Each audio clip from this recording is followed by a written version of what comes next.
I'm really excited. We're here with Brian DiLorenzo. I hope I pronounced your name correctly. Perfect. And Got it. I'm Jeff Giordano. I decided to start this podcast. These are family-friendly movies with little or no violence. I'm trying to really find films that families can view, experience together. Um, to say a little bit about myself, I have been a filmmaker for the past 20 years. I've been a film curator for public libraries, film festivals, community screenings for the past 14 years. Um, I've also had the opportunity to work in public schools in special education on the East and West Coast as a paraprofessional or paraeducator. Um, and really excited to be talking about the movie Babe today. And I have a lot of notes. I rewatched the film as I know you have, Brian. Oh, yes. I'll let you introduce yourself, and then we can just dive right in. Sounds great. Well, thanks so much for having me, Jeff. It's great to be here. Um, Jeff and I were introduced through a mutual friend of ours, Chris Bell, who's someone I've known a long time and went to film school with here in New York. I am East Coast based. I'm a filmmaker as well. I live in Brooklyn right now with my fiance and our cats, and we love watching movies, love making films. I have worked the past 10 years primarily in the news industry, doing sort of a mix of video tech support, media management, archiving, that kind of thing. And yeah, just super excited to be here.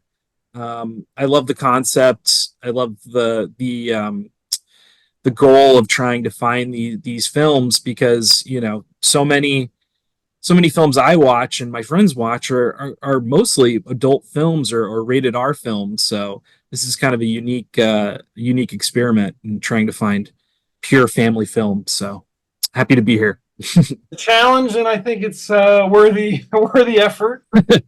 It is. Um, if we could try to use the captions, I don't know if they're on or not. Oh yeah, let me give that a shot. But we could do that for folks who watch this. I am going to post this, have a YouTube channel, Family Movie Time Podcast. If anybody wants to donate, I'll have a PayPal link on there as well. And a contact email if people have suggestions, or maybe I could have them on as a special guest. No promises, but I'll do my I'll do my best to accommodate folks. Um, Today with the film Babe, I would say this is a G-rated gem. Would be my would be my tagline. Um, to dive into the movie, what do you think? What do you think there is to learn about this film? So much, so much. I've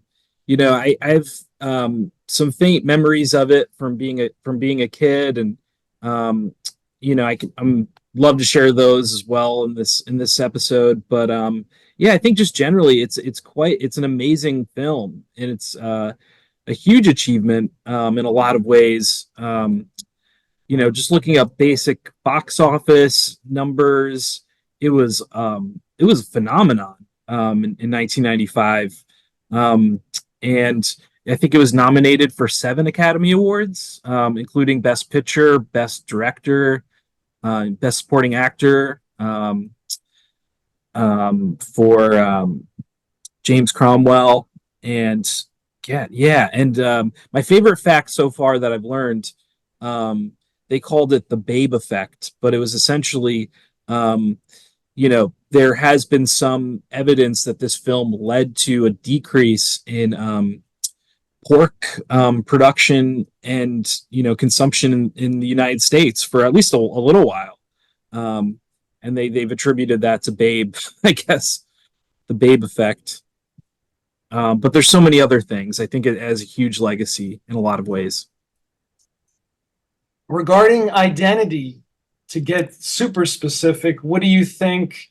We have the character of Babe believes themselves to really be a sheepdog or kind of serve the role as a sheepdog on a farm. Um, and what is your take on what does that symbolize? Or, seeing it a few times, how does that resonate as far as identity? I was reading an interesting piece, and someone, I think it called it sort of Marxist or, commenting on class identity, which I thought was really interesting, that each animal on the farm has a job, and that's, their identity and their social order. And the sheepdogs, have their job of wrangling the sheep, and pigs are obviously like lower than that and somewhere near the bottom. And Babe was just this pure soul. He didn't understand any of that. He just wanted to I guess he kind of thought of himself as one of the sheepdogs. And so that became his purpose. And I think that was really interesting how he sort of redefines himself, um, in the class order. But what do you think? I feel like he's trying to find himself and like starting to ask these questions to, the other animals, the other, you know, beings he's interacting with, communicating with. And I think Babe realizes there's this ability within, and kind of feeling like the sheepdog role perhaps is like the purpose to kind of follow in, this environment. Yeah. I mean, there's so many. I feel like the question of, it comes up in the movie a little bit later on, like kind of like what makes people happy or what is our purpose, in any of this. And since the movie has this kind of storybook structure, and we Mm-hmm. have the narrator that comes in and, fills in the gaps and kind of guides the story along. And it also gives it a kind of whimsical charm and, playfulness. I think, yeah, the deeper part is kind of like, we're born into some type of family environment or family. And I think in life we do kind of, we are faced with the questions of like, well, who are we and what is all this for? Right. Um, so it's amazing, I think, for the movie to bring up these questions. And I, would hope that if people see the film today, um, it does kind of help them ask themselves questions. I think some of the best movies do that. Yeah. And maybe they don't always answer the question for you or give you many answers, but like it's like it's up to you to kind of like um, find the meaning or one of the meanings behind it. Yeah. And Go ahead. oh, I'm sorry. Just to jump on another point you just made about, the film not sort of answering some of those questions. This film doesn't answer a lot of things, or it leaves things sort of ambiguous and treats, some of these themes in a really adult way. And I just kind of written down in my notes last night, James Cromwell, who is just incredible in this film and is just so perfectly cast, and was also nominated for an Oscar. I believe he lost to Kevin Spacey in The Usual Suspects, but he, you don't even really know, if he's good or bad, until about like halfway through the film. His character, is very, stoic, and you know you can't really tell. It's not like, most children's films, it spells it out for you. This is a good guy, this is a bad guy. And like, I don't know, in the second act he's about to kill Babe with a shotgun, but he keeps kind of like, putting it off or delaying it. It's all very subtle and, sort of emotional and contemplative. And obviously he does not kill Babe. Babe, goes on to win the day. We won't get to that, but I just thought it was amazing how ambiguous the characters were, the human characters as well. Yeah, and his relationship, um, you know, with his wife and his kind of family structure, you see there is this kind of uncertainty in the beginning. How is he going to approach um, Babe, and his wife expects him to, kind of prepare for the holiday meal or the holiday season in this way. Yeah. So there is a lot of suspense, as you were referring to, and I think also there's something to be said for the design of the animals, the animatronics, they use some, I think about 40 something real animals for some of the scenes, but then Jim Henson's company was involved with puppets, and then there was like robot kind of technology as well. So I think it all kind of lends itself to this kind of textured environment where it does kind of blend in to a more believable story. Yeah. It kind of, and that pulls you in too to their world. So you kind of just hand yourself over and swept along on the journey. Yeah, I had even written down in my notes that this sort of did feel like a Henson film or a Muppets film. And I'm so glad you said that too, or they had some involvement, because um, you know, you know, we'll save that for another podcast. Obviously, some great family films from Jim Henson, but I just really appreciated how real and sort of tactile, like I don't quite know. I saw that they filmed somewhere in Australia for parts, although sometimes it did kind of feel like a studio setup, but it just did such a great job of blending um, the settings and the details, and the lighting is incredible. And it sort of reminded me of some of those older Muppets films and how they still really hold up to this day. Because you got these real environments, and then the the characters are either puppets or they're real animals. So it's for all intents and purposes real. And New South Wales, I believe, being a Yes. location as well. I haven't Yes. been Yes. there, but I imagine the lighting, however the lighting looks, outdoors, it probably has a certain uniqueness for the place. Yeah, the color, there's so many nighttime magic hour shots, the sunset, and just these incredible vistas that were just gorgeous, like the whole time.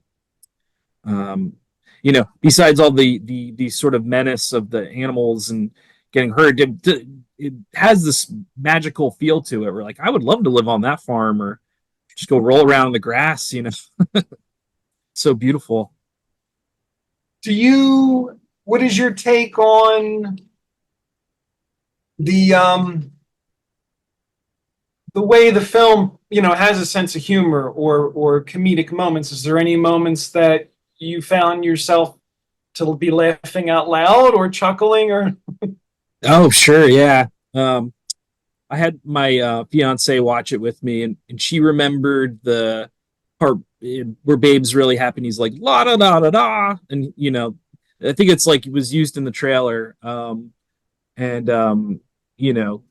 Christine Cavanaugh doing the voice of Babe too. She was a great voice actress who did like Chucky from Rugrats and Dexter from Dexter's Laboratory. I mean, she just like can sell any line, just the voice. But I think one of the best, and I don't hope I'm not jumping too far ahead, but one of the best comedic moments is just at the end with that wide shot of the sheepdog competition, and it's like quiet and there's like no sound, and you just see Babe herding all the sheep, and it just plays out in this wide shot that just still works to this day.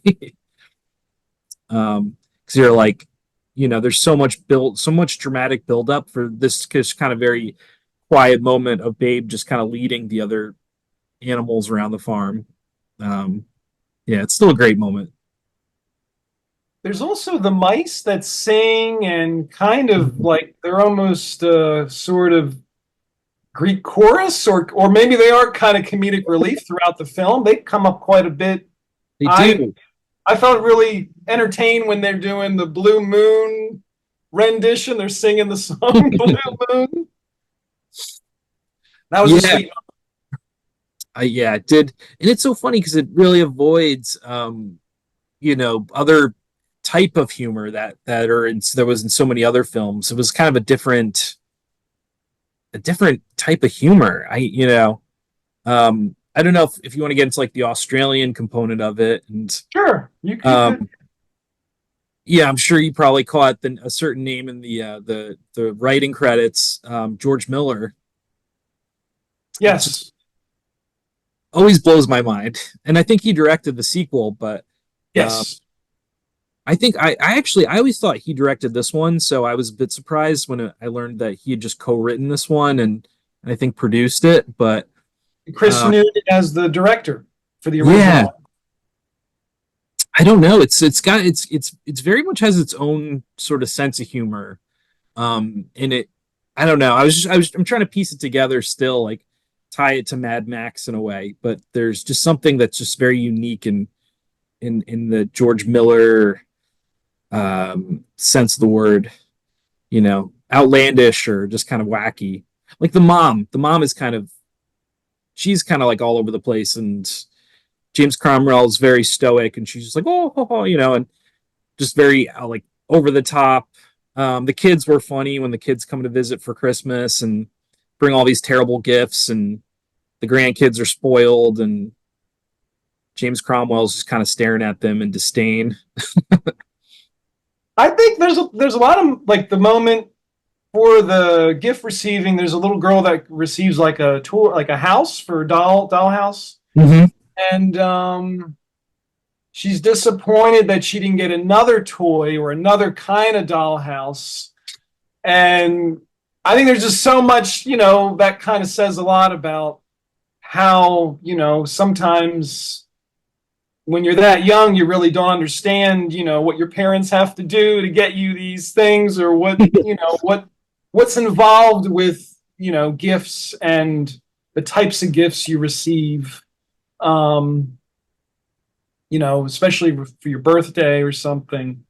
So there's these kind of almost little lessons throughout the movie where you're not lectured, but it has a certain charm and, sense of humor to help you understand and kind of like, it's saying something about human behavior and maybe tradition and the way we, I guess, communicate too on a deeper level, because towards the end, that is part of Babe's skill as a sheepdog, is to communicate, with the sheep and kind of help them understand what they need to do.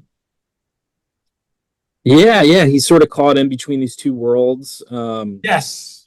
With I think Fly is the sort of the mother figure. She's the one sheepdog. I keep calling them sheepdogs, but I'm not sure if like it's border collies or what. I didn't look up the species of dog, but um, and then Rex, I guess, is sort of the father figure. Um, and Yeah, I mean the jokes. There's not like a ton of jokes. It's not like a chuckle fest, but they are all very like character based. Like the duck in the beginning, and the duck is like really worried about his job, his purpose on the farm being like becoming the next dinner meal. So they got to like sneak into the house, and that some of the classic children's tropes too, where you know you know there's suspense in the fact that they're about to get in a lot of trouble um, by Farmer Hoggett or Hoggett, and of course they do, and yeah. But I mean, there's so many scenes of just these two of just animals talking to each other. Like, Yes. how And did, sometimes it's like yeah. it reminded me a little of like the closest thing I can think of in a story version would be something like Animal Farm by George Orwell, where you get Def- these dynamics within their community, within their environment, and these different types of characters. Um, Doing research for the podcast, I watched recently another movie that deals with a sheep dog. Was The Hmm. Church of Lassie, starring Elizabeth Taylor from 1946. Nice, nice. Very interesting film about a sheepdog, and that was yeah, really, there's covers a lot of ground because the dog gets PTSD from being used in the war, Wow. and Elizabeth Taylor, meets the dog when the dog is in the wild early in the movie as a puppy, and then yeah, it's like you see the dog grow up. Quite a almost like a little saga, in the story. Yeah. What'd you think about the structure, like the little chapters? Sort of kept that storybook feel the whole time. Uh, Yes. I wrote down in my notes the one chapter. It was called "The Tragic Day" when the one sheep Ma dies. That was brutal. Yeah. Yeah. I mean, the film it's not shy about life and death, and you Yeah. know, I mean, even the we could talk for hours the philosophical debate of to be a vegetarian. Are pigs here for us to eat? Are they not? Are other animals here for that? Like Yeah. as human beings, what is the kind of purpose of animals? Or so it's quite deep in a lot of these layers, to say the least.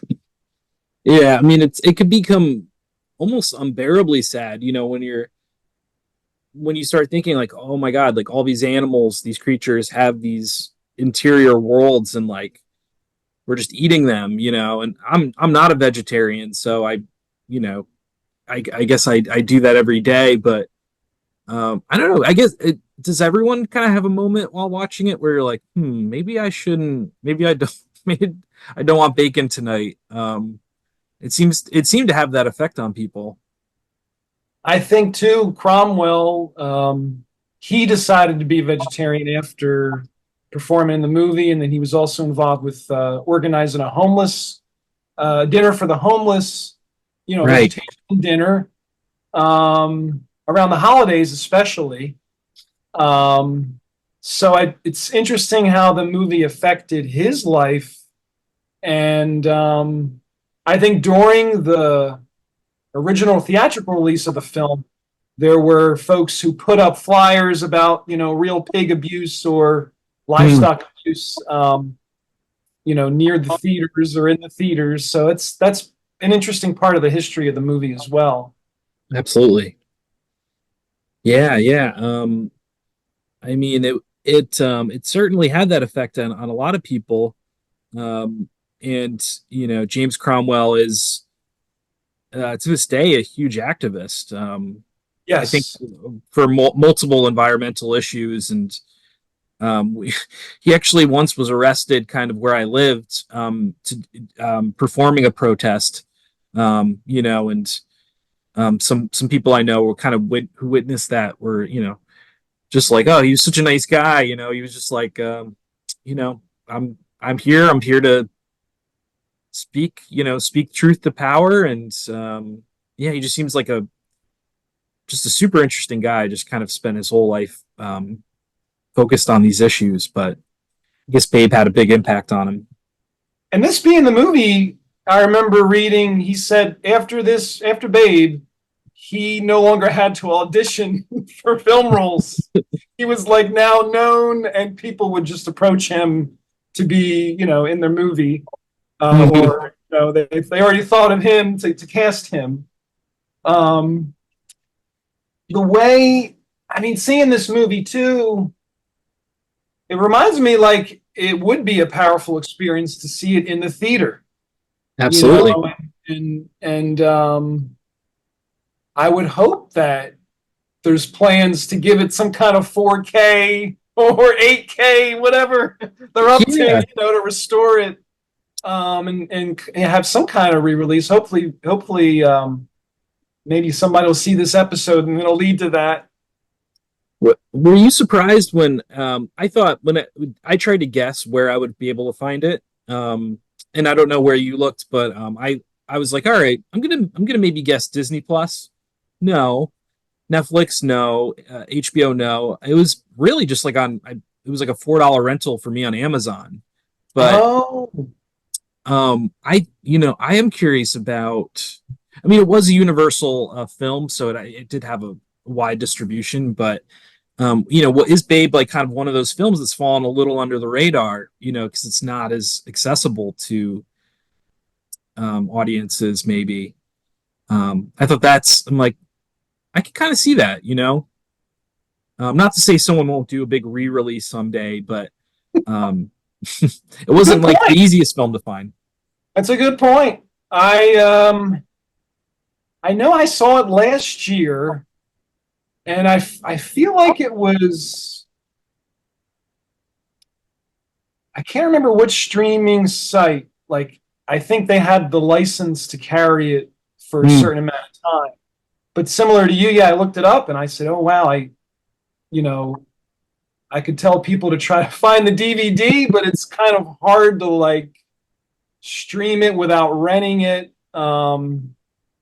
It kind of brought me back to years ago. I think a friend of mine in high school, or no, it had to have been late, or he probably from like a younger sibling, they had recorded it off TV with all the commercials, but it was like a 2 hour kind of like, viewing.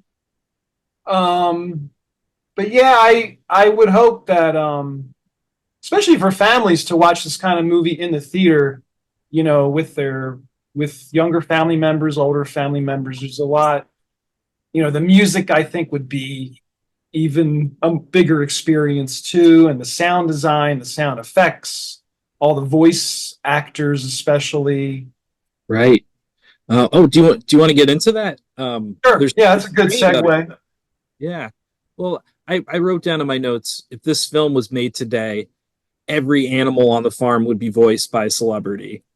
Um, and then when you look at the Babe casting, not so much, not so much. I mean, Hugo Weaving as Yes, early, I think he had, I mean, he'd been acting a little while before that. I think maybe Priscilla, Queen of the Desert, was 1 year before, but so cool to have him in it. Years before even the Matrix.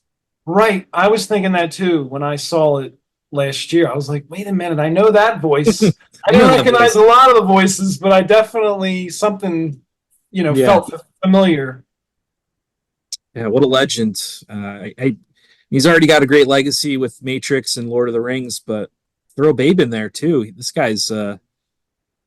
know, this guy's a legend. But yeah, I mean, other good actors in it. Not to say that they aren't impressive in their own right, but not obvious. Getting like Robin Williams or getting Whoopi Goldberg or something like that. These were Yeah, more actors in the voice cast, at least.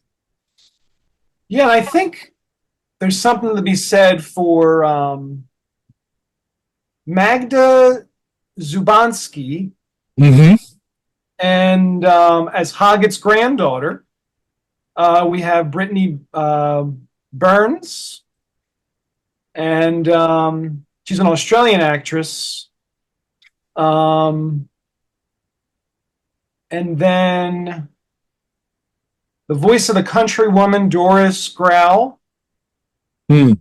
actress, script supervisor from Brooklyn, began in Hollywood in 1940. Interesting. And then for some of the voices, you mentioned Hugo Weaving, Miriam Flynn, Yep. Christine Cavanaugh as Babe. Very interesting. Roscoe Lee Brown as the narrator. That was interesting too. Yes. Do you know much about Roscoe? I didn't. I had to look up. No. No. Um, Looks like nominated for an Emmy for Barney Miller, Hmm. 1976, then 1986, on The Cosby Show. Hmm. 1992 received a Tony Award nomination in a play, August Wilson's Two Trains Running. Yeah, very interesting career. From New Jersey, Woodbury, New Jersey as well. Interesting. Yeah. And then Christine Cavanaugh, Nickelodeon's Rugrats. You mentioned Chucky. Dexter's Yeah. Laboratory, Dexter's Lab. Yeah. I think there's more too. There's she she had quite a prolific career. Darkwing Duck. It's like Wow, my whole childhood. Yeah. Sonic the Hedgehog. Yeah, very, very interesting. And often, I don't know, I think a lot of these movies, I'm glad to name some of these names, because a lot of these folks, people, they don't know they're in the movie, or by the time they see the credits roll, there's something pops up on the screen, or maybe Yeah. some people don't really want to watch the end credits. But I would say watch the end credits, whatever movie you watch. A lot of people work on whatever you know movie you're going to decide to experience. So Yeah. I think it is, yeah, it's worth kind of sitting through the credits. Yeah. I mean, it's it kind of goes back to a period of time where voice actors and actors were sort of separated, and Christine Cavanaugh was iconic in the cartoon world. I mean, she had, but I don't think she had done much acting in live, live action. But today there's really no they just get whatever celebrity they want to get. But I don't know. There's just something kind of cool about, like, I mean, Christine in general just had that voice that was so memorable. Um, and there's some actors that get cast and they very much lend themselves to a specific character, but I think sometimes it's just like, oh, let's get this person's funny, so we'll make them a pig or a cow or something. you know. Yeah. You mentioned the storybook feel of the movie. Yeah, Um, Apparently, none of the film's chapters are the same as the books. that's Um, interesting. the mice characters were added to read the chapter titles out loud after a test screening of the movie, where George Miller, the producer, noted that younger audiences had trouble reading them and they needed help from the adults to kind of understand the chapter style. It's a good fact. Yeah, Um, I would wonder even today, do they still do test screenings for some of these kinds of movies? good question. Yeah, yeah. Uh, I would hope, you get kind of like a range of people experiencing the film, and is it, you know, the balance of like it's still being artful, but then you understand what's going on. Um, Sometimes needing, chapter breaks or narration, but also, is the story understood or communicated well? right. Um, there were so many like little moments throughout where I just felt that were unique to this film, and probably wouldn't see it in any other kind of children's film. It was around like the 1 hour mark. I think 1 hour and 4 minutes. There's this really interesting little scene where James Cromwell's farmer Hoggett is just sitting in a chair and he's listening to like a gospel choir on TV, and the rain is sort of falling down outside, and it just kind of slowly like zooms in on his face, and nothing else really happens in the scene. You're just kind of like watching him, and he's like kind of contemplating some stuff, and the pacing is very slow.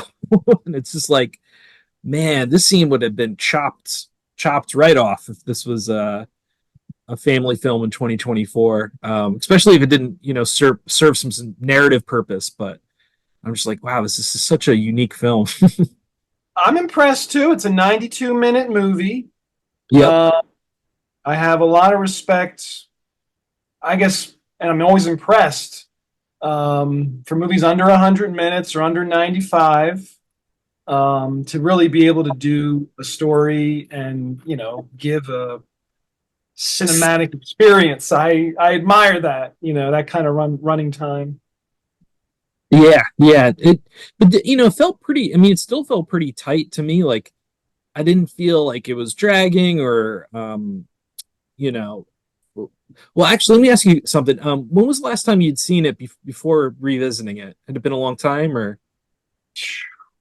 I saw it last year, and then before that, I don't know if I had really seen it years ago. I think I'd seen clips of it on TV, but Oh, I see. I mean, it wasn't part of my youth at all. I remember kind of in the background and thinking like, oh, that seems like an interesting movie. But I think as a younger person, I was probably more interested in other kinds of films. Hmm. But you know, um, seeing it like now, it's kind of it does like register, or your comprehension of it is different. Um, Yeah, yeah, and certain lines or certain themes of like happiness or purpose, or you know um, our relationship or obligation to each other, or these kind of hierarchies that exist. I think I probably think about more seeing it now. mm, yeah. Um, yeah, I could share just a quick little anecdote. I was 7 years old. It was like the summer. It was the summer of '95. I believe came out in August. Um, I remember being excited for the film. I mean, it's pretty early in my life, but I remember like being excited. And we had a family friend. Her name was Debbie, who sadly passed away years ago.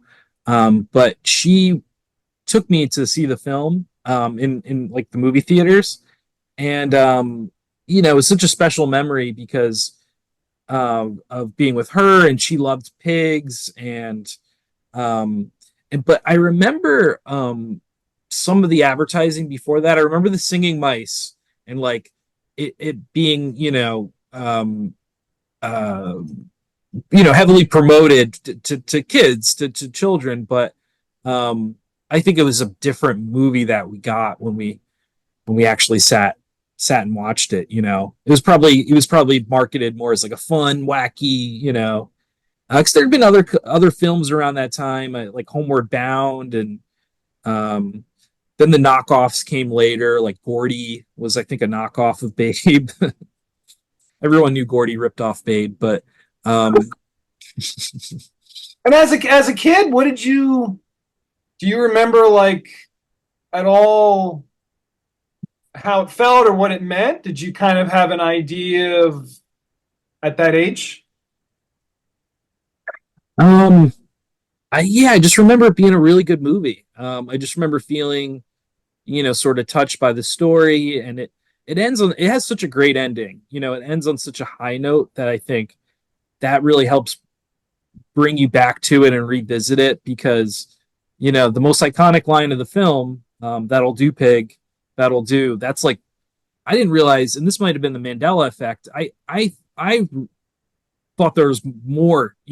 So when it came up and I'm looking at the runtime, like, oh, there's only like 10 minutes left of the movie. I'm like, oh, it ends on this. This is like the ending moment, and maybe that's why too. It's such a classic because it sort of it peaks at that moment and then just you know but I just remember thinking as a kid like, oh, this is good, this is a good movie.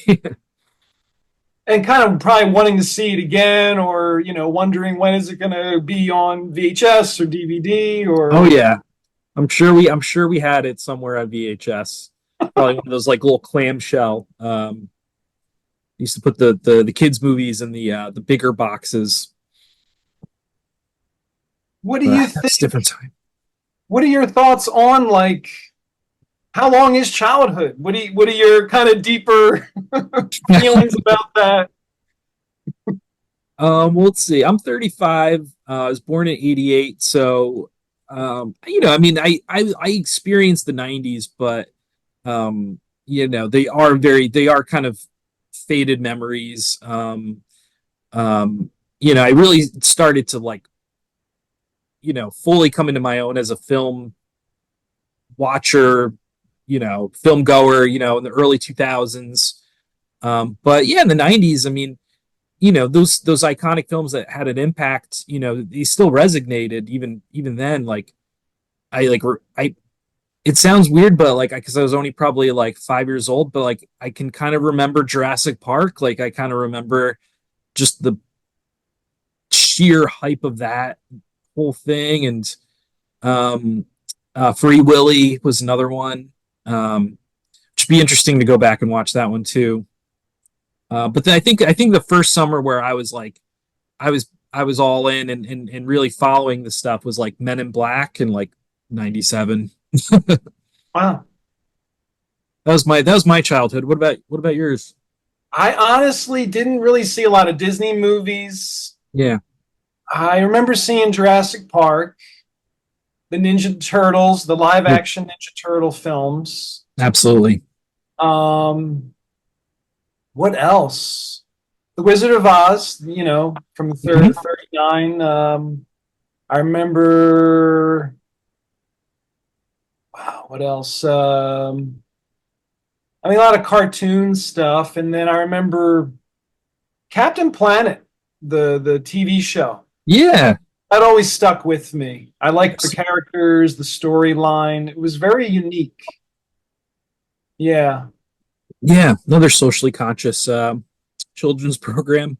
I remember feeling like, wow, this is kind of like about like the environment and they're like coming together for this like bigger purpose and they all have their style and their different backgrounds and different experiences.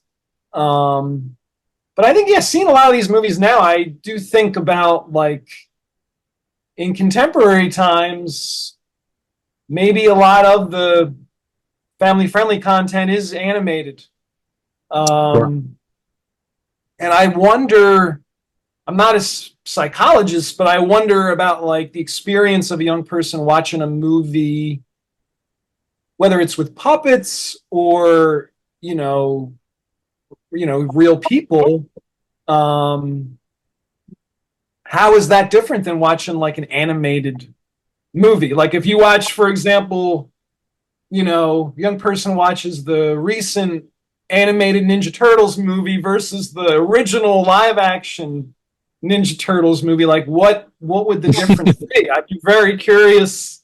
If I had a movie theater, I would maybe do a double feature and have some kind of like discussion afterwards. Yeah, I would love to be part of that.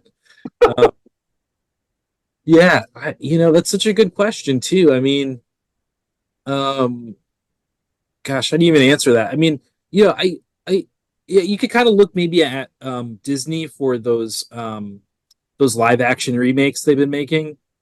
And I've seen a few of them. I'm not really a fan, but I think I mean, just I know we're not talking about Disney now, but there was a unique quality to those earlier films that once they get redone and remade and stuff, it's sort of I don't know, it just becomes something else.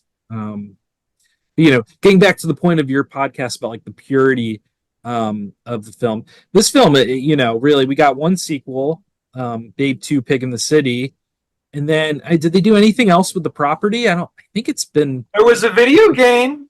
Oh, there was a video game. Okay. There was a video game in 2006. Um, Thing. I think the video game was based on the sequel, Babe, Pig in the City, Gotcha. and that was for PlayStation 2. Yeah, Um, that's interesting. I don't see any other kind of like influences or things that were made related to the movie. that in itself, I mean, there's no Babe Saturday morning cartoon, no Babe musical on Broadway. Um, Part of that too is probably part of the legacy. That Yeah, we really just have this film and the sequel, but we really, you know, it's not part of some larger IP that's been readapted and remade. And um, I had a note kind of further back towards the beginning of the film of Spielberg. Um, yes. did you get I when I that opening scene with the adult, the guys coming in, they take Babe from his mother, and you see them from the waist down. It felt very ET to me. And how Oh, the adults, in ET, the adults are always like jangling keys or something, or their flashlights. You don't see their faces. I was like, oh, this kind of feels a little Spielbergian. And then Spielberg famously did not franchise out ET either, and we just have the ET film. That one didn't good even point. get a sequel. There probably was a video game, but no sequel. I will say, I think you have a point. I think there is the way the adults are depicted and through the cinematography, Mhm. uh, the choice of the angles, um, and even I wanted to look at the cinematographer talking about the visuals Yeah, who did? I didn't look up the cinematographer. and if they did other family friendly films. That's my curiosity. Should we take a look? Yeah, we could take a moment to Andrew Lesney is the director of photography. Hmm. Lord of the Rings. Oh wow, that's big. Um, Looks like Peter Jackson, Lord of the Rings, Rise of the Planet of the Apes, King Kong. He's done pretty well. Yeah. And also the sequel, Babe Pig in the City. He was the director of photography. Interesting. Yeah, all the Lord of the Rings films. There you go. Wow. Uh, Yeah. well, they did it. Okay, so uh, George Miller. I don't know much about Chris Noonan, the director, but George Miller's obviously Australian. Mhm. But I did it feel like when you were watching it, could you tell sort of where it's supposed to take place or where it's supposed to be? Um, I thought that was interesting. It kind of had like I'm like, okay, maybe they shot this in Australia, but um, I don't know. George Miller, just so interesting with him. He's just between this and Mad Max. I'm trying to link the two in my head somehow, but Yeah. same Um, same voice, I guess. as far as where it feels like it could be a farm, maybe it has that this could be a farm in most places or most countrysides. Right. It's kind of pinned down a flavor for the place or New South Wales or Australia. Um, Chris Noonan, the director, is also from Australia, from Sydney, Australia. Okay, that makes sense. Yeah. And yeah, I think when I think about the setting of the film, maybe that was the intention for it to have this kind of like almost this could be a farm, in the Midwest of the US or in, you know, New South Wales or whatever, place in the countryside at least. Yeah, yeah. Vaguely, we almost felt a vague because yesterday was St. Patrick's Day, and I was like, I got a little bit of an Irish Scottish vibe too, with the games and the competition and stuff, but it never like explicitly put it in one place or the other, which I thought was interesting. Even time period wise. this could have been a 1920s film, but then there's like a fax machine involved at the end. So you're like, okay, so it's a little bit out of time and out of place, I guess. I don't know. I think the music also on a subconscious level kind of pulls you into the magic of the story or the whimsical nature of the story or the poetry. And even reading about a little bit of the making of the music, Jerry Goldsmith originally composed the music, but the music was rejected for being too dark in tone. So Nigel Westlake was brought in to compose a lighter score. It's interesting. Yeah. And as we said, yes, the Southern Highlands of New South Wales, Australia.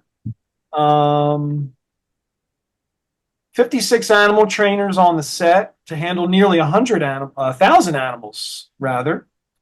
That sounds so difficult.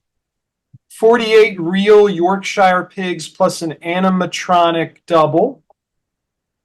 And then a makeup artist added a toupee, eyelashes to each, and some computer digitization manipulated pictures of the snout to make the pig appear to talk. Apparently, with George Miller being involved as the co-producer, co-writer, it took 10 years to bring the story to the screen because he was waiting for special effects technology to catch up with his vision of the film. Oh. Worth noting, the original novel the movie's based on came out in 1983. Oh, okay. 1995 was the year of the pig. The Chinese calendar. Oh, yes, wow. Yes. Pre-production was 8 months. The principal filming was 6 months, and post-production was 12 months. What else? I can't even imagine how they has structured their filming. I mean, they always say the hardest thing to work with is animals and maybe babies, but how do you put a shot a shooting schedule together? Like, you've got a horse and a pig. It's in terms of like predicting how long it's going to take to get each shot the way you want it to, and yeah, my gosh, I mean there's some serious ingenuity there. Movies are a labor of love. I looked at your film Myth. Oh, thank you. Over the weekend. And it's PG-13, I should say.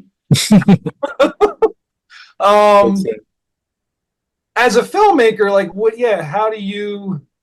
how would you approach a family-friendly movie if somebody said, "Hey, Brian, I have this screenplay. It's a family-friendly movie. I want you to make it." Like, what would you want to be involved or in the story for like a family-friendly movie yourself if you were directing it? Wow, that's a great question. I guess I'd have to start with the script and because I don't necessarily like, and you might feel this way too, is not setting out in a particular way to tell a certain like story to a certain audience, like, oh, I'm going to make this rated R story, but while you're creating it and writing it, you have certain instincts and that pushes you. And so in our, with Myth, we had some adult stuff, like some language and a little bit of drug use, but I don't really write with any like kind of, there's no like sexual stuff or not really any kind of overt violence, but so I fell in that category. But I think from the beginning, you just have to envision the whole story and keep it, true to the script, whatever that story is, and maybe taking something. I'd almost want to start with like a very small idea of something that a kid might experience and go from there, rather than try and like shoehorn in like other things. It's hard to articulate, but it's almost like I like that this film is just about a pig that's just trying to be like a sheepdog, and keeping the concept sort of smaller in scope, and because I think too often we with family films they are putting in stuff for parents that are oh, we got to put this joke in so the parents can laugh, but I don't know, it gets a little tiresome too. So it's nice just to watch something that's like pure, pure and um yeah, and not trying to thread too many needles there. I don't know if that answered your question, but Yeah. No, I think there's yeah, I think maybe today, perhaps as far as family friendly content or children's content, um, for the movies that are like the PG or PG-13, I think they often do have like, well, these are the jokes for the adults. Mhm. Here's the stuff for the kids. Um, Even coming up with the list, I'm still kind of adding films. A movie like Home Alone, to me, I don't know. I look at it now, it's like there's too much violence. It's just like egregious. But I know it's like for comedic effect and it's physical comedy, and one could argue it goes back to like Charlie Chaplin's movies and the Marx Brothers and Harold Yeah, Lloyd, Buster Keaton, and but I don't know. I feel like there's other ways to make people laugh without like showing people getting hurt or these kind of scenes. yeah, Maybe like there's something. Another topic is like the average attention span in 2024 or the 2020s. Like what? How does the average attention span compare to the attention span when the Babe came out in 1995? right, right. Um, well, I give you so much credit for like the sort of mission that you're on to find these films. Because one thing that struck me when we first met was you were looking for films without violence, and there's just violence in everything. There's so much violence, and I mean, I was a kid. I watched like James Bond movies and stuff, and those are violent. But I mean, they just don't show the blood and the carnage. But But even those films, compared to the Bond films you saw as a kid and the new Bond films, like right, you feel like would the new ones make more money if they were more campy, or like, I mean, just kind of going from that idea. Hard to say. I kind of enjoy the campier Bond films myself, but it yeah, seems like and maybe there's something to be said for like, well, contemporary movies reflect the times, or the art is imitating life, but I think there's still, as far as the art of cinema, just like the art of the novel, there's ways to kind of create stories and characters. There's ways to do it without much violence. So that's part of my motivation and thinking with it. that's a great idea. So is there anything else? I don't want to keep you too long, but is there any other notes you had made or jotted down? No, well, I so much appreciate just getting this opportunity to talk about Babe, but I think, I think we covered a lot of great ground. I'm trying to see if there was any other cool facts that were popping out. Yeah, Let's see. I could say that Babe is one of Tarantino's favorite movies. A lot of people are surprised at that. That is a great fact. Where'd you learn that one? Was that That's on the IMDb trivia page for Babe. Oh, there you go. Okay. Hopefully, he'll show Babe at his movie theater that he has in LA, the New That's Beverly, right? I think he runs. yeah, yeah. Are you're West Coast, right? Are you in California, Yes, Washington, or I'm in California at the moment. Yes. oh, great, great, yeah, yeah. Um, but yeah, I appreciate your time, and we're working on another episode. We'll leave it on a cliffhanger which movie that is, but That's right. hopefully that episode will come together and folks will have a chance to check it out. And I'll thank anybody who sees the episode for watching, any support. And what else? What else? Yeah. Anything else? Go The ahead. only Yes. Oh, sorry. The only other thing, and I'll just put this out to our listeners: if you are listening to this episode and you have a kid, show them Babe and just see what they think. 'Cause I'm really curious to know what a kid, how a kid in 2024 would react to watching Babe. If the what reaction will we get from them? Because I've seen it now as an adult and as a kid, and I still love it. But my hope is that a young child out there will also appreciate it too. Yeah, I think so. I think it's the kind of movie a grandchild could see with the grandparent, or Absolutely. families together deciding on what to watch. Hopefully, they can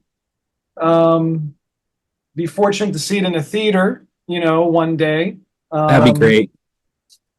And there's a lot in there. Yeah, I was glad to really, dive in this much, and for your time, for your research. Thank you very much. Oh yeah, it was fun. It was there's a lot to unpack in Babe. And the ending of the film, anything else you wanted to say while we're at kind of the close to the end of the episode here? I think the ending is so perfect. Not very many films end on the right note or can end at the exact sort of peak moment. And I think Babe is one of those rare examples where, you don't know how much it's going to affect you until you see him sort of triumph at the end and everyone's standing and cheering and, the iconic line, "That'll do, pig, that'll do." I mean, just still perfect to this day. So they knew right where to end it. A lot of films could take a cue from that these days. Well said, Brian. Wow. Thanks. Well, thank you very much. I'll let you get on with your evening. Sure. And we'll be seeing you soon. All right. Thanks for having me. Take good care. Bye-bye. Thanks, Jeff.